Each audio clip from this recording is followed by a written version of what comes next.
Hidup yang diselaraskan dengan firman Tuhan adalah dicocokkan dengan firman. Kita nggak bisa lari dari firman Tuhan. Kita tidak bisa menghindar dari firman Tuhan. Kalau engkau mau menang, kalau engkau mau hidup dengan caramu, gayamu, silakan Bapak Saudara. Tapi ketika kita mau berjalan bersama dengan Tuhan, kita harus merenungkan firman. Ketika hidup kita diselaraskan dengan firman, maka firman itu yang menuntun kita. Jangan menjadi orang Kristen setengah-setengah, setengah percaya, setengah dunia. Nggak bisa Bapak Saudara. Sungguh-sungguhlah percaya pada Tuhan.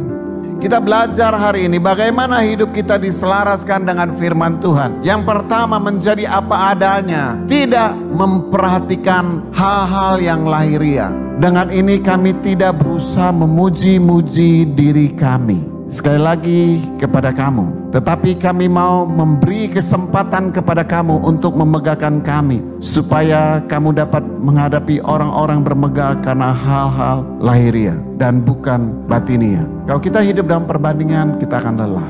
Lelah kok membandingkan diri kita dan orang lain. Bandingkan dirimu, cocokkan dirimu dengan firman Tuhan, maka engkau tidak akan pernah mengalami ketakutan.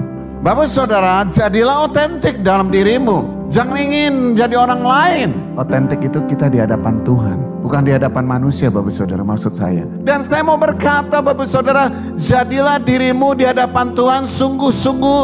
Dan kau berharap dan kau percaya bahwa Tuhan sanggup memakai saya. Kalau kita sungguh-sungguh dalam Tuhan, kita mempercayai Tuhan 100%, hidup kita pasti diberkati. Yang kedua, terus memandang pada Yesus dan memiliki kesadaran sebagai ciptaan baru. Dan Kristus telah mati untuk semua orang, supaya mereka yang hidup tidak hidup lagi buat dirinya sendiri, tetapi untuk Dia. Hari ini bangun, percaya engkau adalah ciptaan baru, engkau punya kemampuan yang baru, engkau punya kesanggupan yang baru untuk menang dan mengatasi setiap masa lalumu. Engkau adalah ciptaan baru, kita adalah ciptaan baru. Yakin. Hidup bukan karena melihat tapi percaya. Terus bangun hidupmu. Terus mempercayai bahwa Tuhan itu lebih dari semua yang sedang saya hadapi. Tuhan lebih dari apapun yang saya bisa bayangkan. Tuhan itu lebih dari apapun yang bisa saya lukiskan. Saya mempercayai Tuhan. Keputusan untuk kita mempercayai Tuhan, keputusan kita untuk tetap berharap pada Tuhan, ujungnya tidak akan pernah mengecewakan.